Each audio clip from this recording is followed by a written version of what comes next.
J'ai un tracteur, j'en ai bien besoin, c'est principalement pour le foin. Amener quelques affouragements, là, comme cet été où on a eu de la sécheresse, j'étais bien content d'avoir un tracteur pour amener de l'affouragement dans les prairies. J'ai été obligée d'affourager tout mon troupeau de bovins notamment, pas les moutons, mais je préserve mes arbres, j'en plante d'autres. Ça pour moi c'est vraiment ma façon de contribuer le maximum à l'arrêt de ce réchauffement. J'ai des animaux, mais voilà, d'une façon extensive, c'est calculé par rapport à ma surface. Le fait de faire passer ces bêtes tous les 3 jours, de les faire passer d'une prairie à une autre, on voit bien que la prairie elle se régénère tout de suite. Et c'est vrai que ça a été prouvé par les scientifiques ont bien prouvé que ce système-là, il est vertueux pour l'environnement. C'est vrai que mes terres sont toujours recouvertes, c'est toujours vert. C'est vrai qu'un incendie chez moi, ça serait un peu compliqué parce que la majorité, mis à part où mes bêtes viennent juste de partir, sinon c'est vert partout, quoi. Bienvenue dans ce nouvel épisode des Clés de l'agroécologie où nous avons rendez-vous avec Sophie Nedelec de la ferme du Gabbro, située en Bretagne, dans les Côtes-d'Armor. Nos vidéos ont pour objectif de vous présenter des fermes inspirantes et qui démontrent un modèle agroécologique abouti. C'est parti!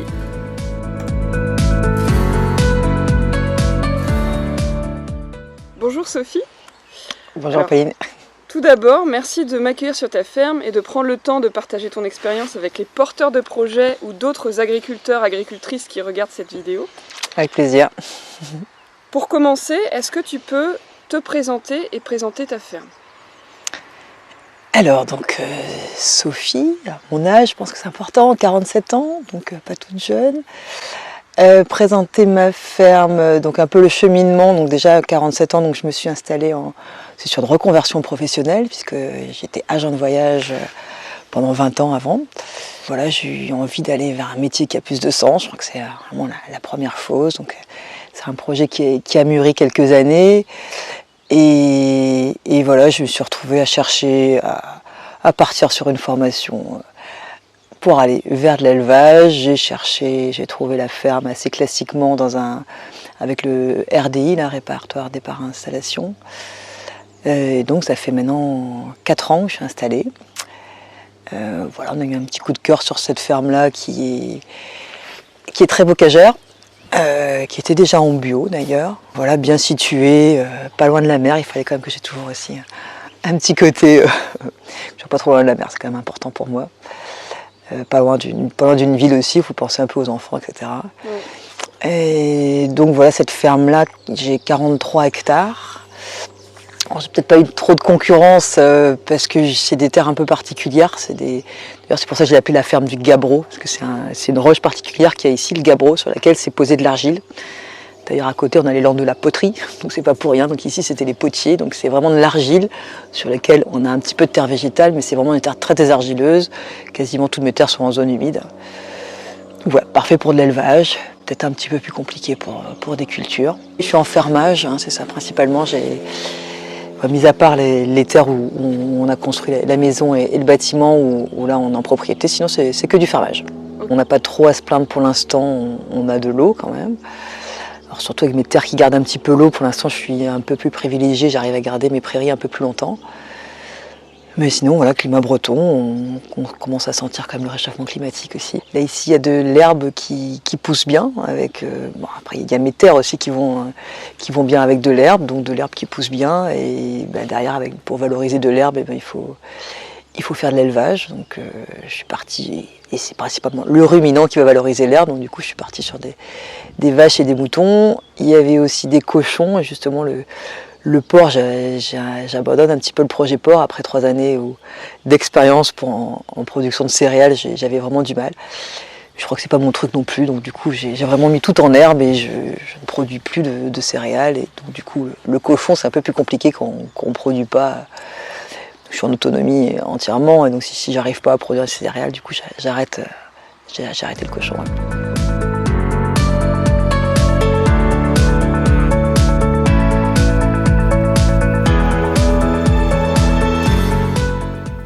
Alors je l'ai créé, c'est vrai que c'était vraiment quand je vis une prise de conscience sur l'environnement, je pense que c'est vraiment ça.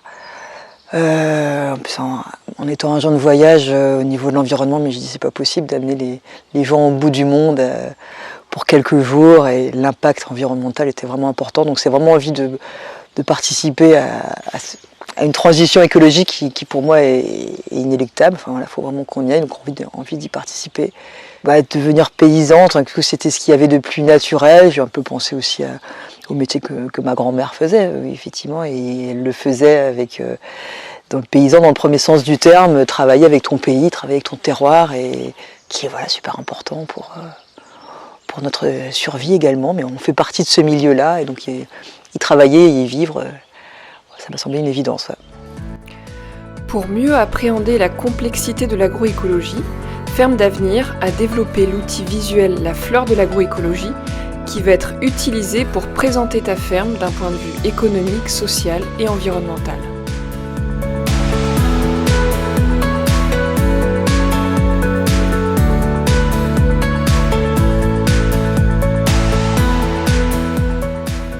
C'est vrai que j'avais fait des plans en m'installant sur 3 ans, et je suis à peu près mes plans. J'ai pas investi beaucoup, alors j'avais un petit peu quand même d'argent de côté qui m'a permis. Alors je vais parler en gros de mes investissements. Donc il y a le bâtiment, il y a le cheptel et le matériel. J'ai quand même un tracteur. Et sur le bâtiment, j'ai mis des panneaux solaires. Donc c'est vrai que les panneaux solaires, c'est un investissement, mais qui en plus rapporte tout de suite. Et qui semble très cohérent. Voilà, tant qu'à devoir mettre un bâtiment et le prendre sur la terre agricole, au moins on produit de l'énergie. Donc ça, c'était un investissement, mais plutôt rentable. Donc j'ai réussi effectivement à autofinancer quand même tout l'achat de mon cheptel. J'avais même acheté mon cheptel avant de m'installer, parce que les bœufs, c'est quand même long, hein, contre la gestation, 3 ans d'engraissement. Voilà, j'ai réussi à avoir mon cheptel un petit peu avant de m'installer pour aller un peu plus vite. Donc du coup, j'ai réussi à valoriser du bœuf déjà au bout de 2 ans. Donc là, j'ai fait un emprunt quand même pour le bâtiment, qui a quand même été j'ai été un petit peu aidée par la région. Et sur les prêts, en plus, l'avantage, quand tu es en élevage, j'ai réussi à avoir des prêts avec du différé. Il y a certains prêts que je vais commencer à rembourser que cet été. Donc, ce qui est assez cohérent, puisque c'est vrai que l'élevage de ruminants notamment, il faut attendre un petit peu avant de pouvoir vendre tes premières caissettes de colis de viande, quoi. Donc ça y est, c'est fait. Depuis l'année dernière, je vends du bœuf, mais voilà, c'est un petit peu long. Donc là, j'arrive, peut-être plus l'année prochaine, je vais être en année de croisière, mais j'arrive au bout de 4 ans en année de croisière. En termes de revenus, donc j'ai les colis de viande quand même en premier lieu.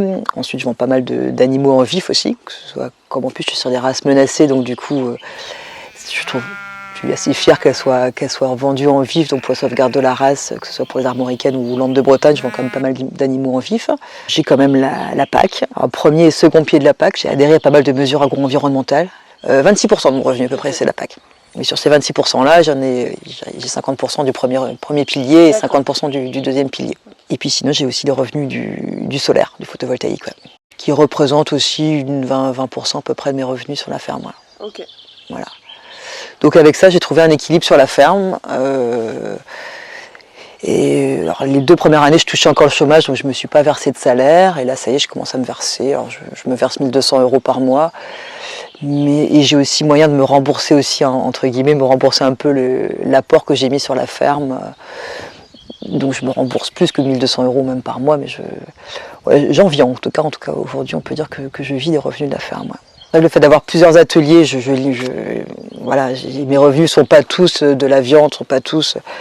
Et j'ai toujours ça en tête en fait. Je vois bien que il y a le réchauffement climatique qui arrive, donc ici il y a les sécheresses, je plante des arbres, etc. Enfin, je m'adapte vraiment à ce que j'ai. Je suis pas très dépendante du pétrole, je suis pas très dépendante du climat, donc je pense que c'est viable du coup même sur l'avenir. Ouais.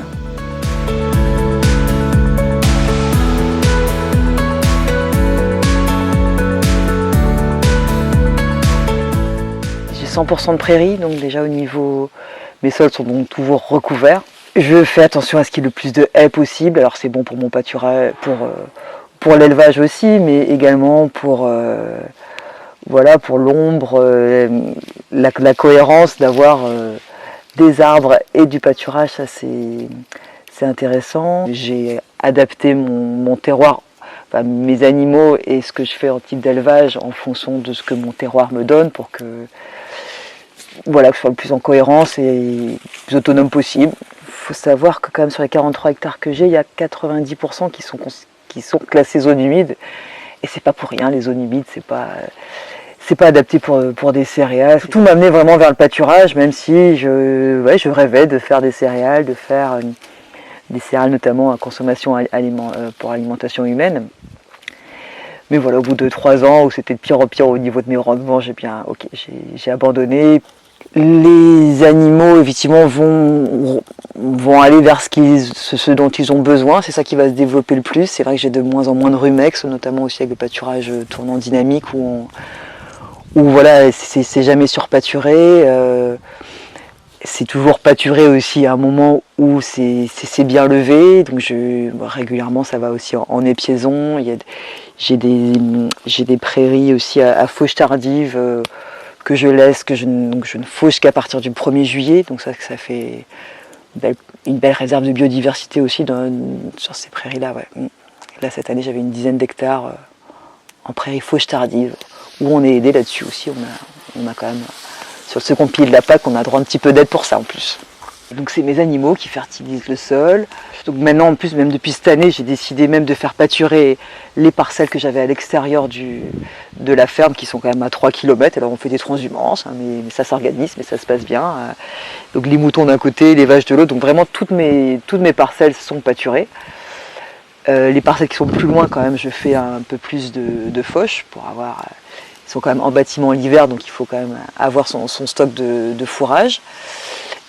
Du coup, le fait qu'ils soient en bâtiment l'hiver, eh ben, j'ai un petit peu de fumier que je composte et que j'épand sur les prairies qui me semblent les plus faibles. Alors c'est vrai que c'est souvent à l'extérieur quand même, parce que les prairies qui sont du coup autour du bâtiment où les animaux passent le plus, il y a moins besoin de fertiliser. Mais voilà, ça reste en autonomie, j'importe pas de fumier. Pour l'instant, je fais avec le fumier et que je composte directement de la ferme, quoi. Je suis pas anti-tracteur, donc j'ai un tracteur, j'en ai bien besoin, c'est principalement pour le foin. Le foin, amener quelques affouragements, là, comme cet été où on a eu de la sécheresse, j'étais bien content d'avoir un tracteur pour amener de l'affouragement dans les prairies. J'ai été obligée d'affourager tout mon troupeau de bovins notamment, pas les moutons. Mais... Donc voilà, là, sans tracteur, on n'imagine pas trop. Je préserve mes arbres, j'en plante d'autres. Ça, pour moi, c'est vraiment ma façon de contribuer le maximum à l'arrêt de ce réchauffement. J'ai des animaux, mais voilà, d'une façon extensive. Enfin, là, c'est calculé par rapport à ma surface. Le fait de faire passer, c'était bête, tous les 3 jours de les faire passer d'une prairie à une autre, on voit bien que la prairie elle se régénère tout de suite. Et c'est vrai que ça a été prouvé par les scientifiques ont bien prouvé que ce système-là, il est vertueux pour l'environnement. C'est vrai que mes terres sont toujours recouvertes, c'est toujours vert. C'est vrai qu'un incendie chez moi, ça serait un peu compliqué parce que la majorité, mis à part où mes bêtes viennent juste de partir, sinon c'est vert partout, quoi. Donc ouais, ce système-là de pâturage tournant dynamique est vraiment vertueux pour l'environnement et a été prouvé. Et là, j'adhère à fond à ce système-là. C'est vrai qu'on est en lisière de forêt de la Hunaudet, on est en lisière d'une grande forêt. Nos cédants avaient bien préservé, d'ailleurs parfois vraiment préservé les bords de parcelles où parfois ça venait même. J'ai quand même dû empiéter un petit peu, entretenir bien quand même ces bordures pour que les animaux s'y sentent bien. Donc il y avait déjà énormément de beaux arbres. Il y avait quand même quelques parcelles qui étaient trop grandes. Et puis en regardant un petit peu les photos des années 50 où c'était quand même encore plus parcellisé, on a refait des haies. Il y a 2 km de haies qui ont été replantées un petit peu telles qu'elles étaient dans les années 50. Et par ailleurs, sinon, je vais tester un petit peu des nouvelles... Je vais planter donc sur 3 hectares donc de l'agroforesterie intraparcellaire. Donc là, l'idée, c'est d'avoir des arbres, mais qui ne vont pas empêcher mon pâturage. Les moutons, notamment, pourront quand même passer sous les arbres, pâturer. Mais ces arbres-là que je plante à peu près tous les 5 mètres, voilà, c'est pas des haies. Donc, voilà. auront vocation alors à faire de l'ombre, à protéger mes prairies, et aussi peut-être à vocation à... Là, je plante des pruniers, donc j'espère peut-être faire une valorisation commerciale, donc pouvoir ressortir de la calorie alimentaire par l'arbre. Donc là, je pars sur de la prune, mais j'ai peut-être des idées de noisettes, j'ai des idées de... On va voir ce qui pousse chez moi. Donc là, je teste un petit peu des choses et j'aimerais bien développer ça dans les années à venir. Et là, je suis sur des projets de vignes pour du raisin de table.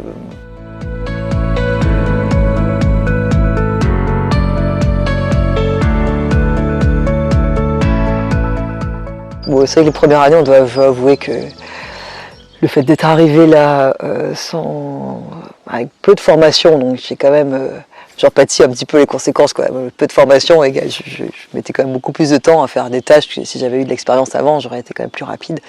Notamment sur les clôtures, les premières années, j'ai quand même un peu galéré. Donc j'ai quand même beaucoup travaillé, physiquement ça a été un petit peu dur. En plus j'avais des enfants de bas âge, donc pour bien simplifier la chose. Donc les 2 premières années étant quand même physiquement, moralement aussi, de passer de salarié à champ de voyage à responsable d'une exploitation agricole, comme on dit. La charge mentale est quand même autre aussi au début. La motivation, je pense, qui m'a porté vraiment l'envie je savais où je voulais aller, j'ai tout mis de mon côté. Et donc aujourd'hui ça va mieux, j'arrive à peu près à avoir j'essaie de me caler à peu près sur le rythme des enfants, donc le matin je commence ma journée plutôt à 8h30. Voilà. Le week-end j'essaie de ne faire que du travail d'astreinte, donc je ne travaille pas trop le week-end, voilà, j'essaie d'avoir ma vie de famille à côté. Je m'octroie de plus en plus de week-ends, donc c'est bien, il y a des stagiaires qui se font un plaisir de me remplacer le week-end, donc j'en profite. Et 1-2 semaines de vacances par an. Ça y est, ça j'y arrive. Ouais. Okay. Mais j'ai pas vraiment besoin de plus de vacances. Okay. C'est plus pour mes enfants, presque il faudrait que je prenne des vacances parce que les pauvres ils ont envie de sortir un peu d'ici quand même. Mais moi je me sens bien ici, c'est presque même c'est comme un lieu de vacances. Cet été je reçois les scouts, je reçois du monde. Enfin, j'ai moins de besoin de vacances. Je dois avouer que j'en ai bien profité avant aussi. Donc, il y a une ferme voisine là où vraiment on s'entraide et c'est super agréable on s'entraide et il est là parce que c'est vrai que c'est parfois sur les parties techniques où j'ai des difficultés niveau bricolage, etc. Donc voilà, j'ai 3-4 fermes comme ça dans le secteur où en tout cas je sais toujours où trouver un coup de main, un conseil sur un problème, sur une vache, etc. Mais ouais, j'ai réussi à faire quelques chantiers quand même. Et c'est plutôt mon réseau de copains, voire de clients qui aiment bien. Il y en a certains qui veulent participer à la tonte, tout ça. Là, donc, et ça va, je me sens pas du tout seul. Enfin, je me sens pas. J'ai plein de stagiaires aussi régulièrement. Peut-être quasiment la moitié de mon temps, je vais avoir une stagiaire quand même avec moi. Ok. Un ou une, plus souvent une. Je pense que je suis ancrée dans le territoire. J'ai pris des races locales qui étaient menacées de disparition, mais qui étaient vraiment les plus répandues. En Bretagne, avant il y avait, tu parles aux anciens, ils connaissent tous l'armoricaine. Donc avant il y avait la pinoire et la pinoire pour le lait et l'armoricaine pour la viande. Enfin, le fait de vendre en direct, donc du coup j'ai je dialogue pas mal avec mes clients. Je suis un peu sur le manger moins de viande, mais mieux. Enfin, voilà, les brebis ou les agnelles que je commercialise pas en caissette, elles sont vendues plutôt à des particuliers pour l'entretien des jardins. Ça remplace très bien une tondeuse. Voilà. Du coup, je reste un petit peu en lien avec ces gens-là. À côté, ils vont m'acheter de la viande aussi. Il n'y a pas que ma viande qu'ils achètent, ils vont acheter aussi le système d'élevage que j'ai à côté, quoi. Parce que c'est assez rare d'avoir notamment ici dans le pays du cochon, avoir du cochon plein air, ou d'avoir du bœuf de 3 ans. Au niveau viande, on va dire, au niveau élevage, je pense que là je suis sur... ça sert à rien de se développer. Là, les 43 hectares de pâturage que j'ai correspondent au cheptel que j'ai en ce moment, donc je ne peux pas aller plus loin. Ou aller plus loin serait prendre des risques ou devrait avoir des intrants, enfin, peut-être que j'achète des aliments, tout ça, donc ça me semble pas cohérent, donc du coup j'aimerais bien aller plus loin en allant vers du végétal. Ouais. Du coup on diversifie l'assiette, ouais, voilà. Tout à l'heure je parlais j'ai vraiment ces idées-là, de prunes, de noisettes. Voilà, maintenant il faut que je me forme aussi, c'est des projets à long terme qui demandent quand même de l'investissement, donc il faut réfléchir, on ne peut pas non plus aller trop vite. Alors au niveau gustatif, au niveau diététique, le fait qu'elles soient que au pâturage, voilà, on a des viandes très persillées, on a des viandes très digestes. On les compare parfois à des viandes qui sont peut-être plus poussées plus rapidement, comme le fait que ce soit des croissances lentes, hein, quasiment. Oui, ce sont des croissances lentes. Et ben elles ont plus de goût, elles ont du bon goût persillé et pas le goût parfois de mouton, parfois qu'on peut avoir sur des vieilles bêtes. Même si parfois j'abats des agneaux à 18 mois, là je viens encore d'en manger hier, il n'y a pas le goût de cette viande forte, le fait qu'il soit resté tout le temps au pâturage. Voilà, le mouton est un ruminant, il est fait pour manger de l'herbe, hein, donc il a chez moi de l'herbe et du foin, mais ça contribue beaucoup, ça contribue à la qualité gustative. Ouais. Mais elle est recherchée par certains connaisseurs de restaurants qui vont chercher l'armoricaine, qui vont chercher le Landes de Bretagne pour le côté gustatif justement. C'est vraiment prouvé que c'est meilleur pour la santé de manger de la viande de pâturage. Et c'est vraiment le cas à 100% chez moi. Ouais. Je livre tous mes colis, donc je vois tous mes clients à chaque fois. Je prends plaisir d'ailleurs à livrer un peu à droite à gauche et prendre 5-10 minutes avec chacun de mes clients pour parler de mon système. J'aimerais bien peut-être même encore plus en local me faire connaître et ouais, exposer mon système et qui ait des échanges, notamment aussi avec peut-être les côtés conventionnels du coin, voir un petit peu pourquoi je fais comme ci, pourquoi je connais pas tellement même leur métier, bon voilà, avoir des interactions. Donc pour ça, il y a eu des portes ouvertes et j'en fais une grande l'année prochaine, où on en a déjà fait une chez la ferme voisine cette année, l'année prochaine ça sera chez moi. Voilà, c'est de dialoguer, c'est d'échanger, et parce que je pense que j'ai un système vertueux, mais voilà, j'aime bien échanger ça avec mon entourage. Ouais. On peut voir apparaître la fleur de ta ferme et se rendre compte de l'ensemble des défis agroécologiques auxquels ta ferme répond. Où verrais-tu des marges de progression ? Est-ce que tu as des pistes d'évolution sur tes pratiques ? Bien continuer ce pâturage tournant dynamique. Je suis convaincue, mais au quotidien, c'est pas toujours simple. Les aléas, il y a différents types d'aléas, c'est pas la bonne parcelle, il y a le passage, le tracteur passe pas, etc. Il faut vraiment essayer de rester continuer ce pâturage tournant dynamique et voir l'améliorer un petit peu. Ouais, c'est vrai que j'ai l'impression de bien faire, mais il faudrait que j'aimerais bien avoir effectivement vraiment prouver, oui, que je suis pas émettrice de carbone, prouver que les insectes se sentent bien chez moi, que la biodiversité est bien gardée, voire s'améliore. Je fais tout pour, mais j'aimerais bien effectivement avoir que ce soit mesuré ou avoir les preuves. Ouais. Et bien c'est vrai que j'ai mis la place de la transmission, c'est arrivé un peu naturellement. Au début, je pensais pas que je pouvais transmettre, parce que c'est ça. Déjà, je me suis installée tardivement, je suis pas du milieu. Et puis j'ai commencé à avoir des stagiaires, alors plutôt des jeunes femmes qui avaient envie un peu comme moi aussi de s'installer, puis qui s'intéressaient vraiment à ce que je faisais. Et effectivement, notamment avec l'école d'agroécologie voyageuse, j'ai eu des stagiaires qui avaient déjà cette fibre-là. Et là, il y a un vrai échange. C'est peut-être même par eux que je peux avoir des envies d'aller vers le végétal, de mettre en symbiose tout ça. Ouais, j'aime beaucoup avoir des stagiaires, du coup je me sens un petit peu étudiante aussi avec elles et je progresse comme ça. Ouais.